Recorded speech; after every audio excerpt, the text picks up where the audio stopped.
It was a cold, wet evening when the wind howled like a grieving widow. Inside the White family's modest cottage, a fire crackled warmly. Mr. White and his teenage son, Herbert, played chess by the hearth, while Mrs. White knitted quietly in her chair.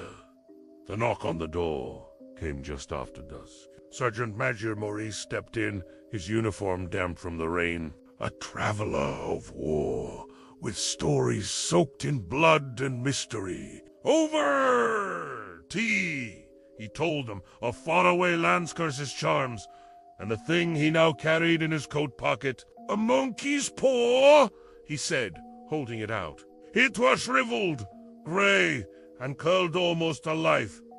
It grants 3 wishes, Maurice whispered. But be careful what you are. It comes with a terrible price.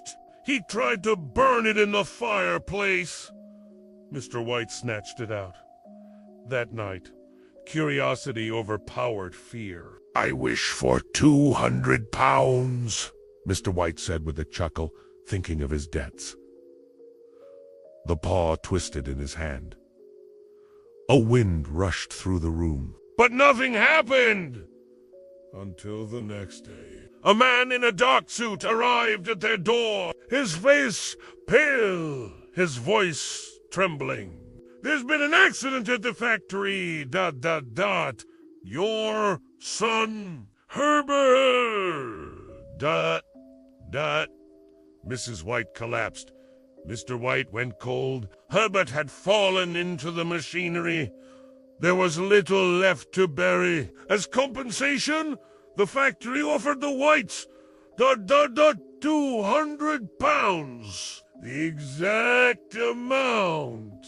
Grief devoured their home like a fire without smoke. A week later, Mrs. White woke in the night, screaming, "To Pa! We have 2 more wishes."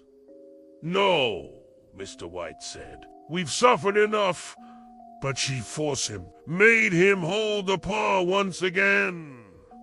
He wished, "I wish my son back, ... to life." The house fell silent. At midnight, there was a knock at the door. Soft. Then louder.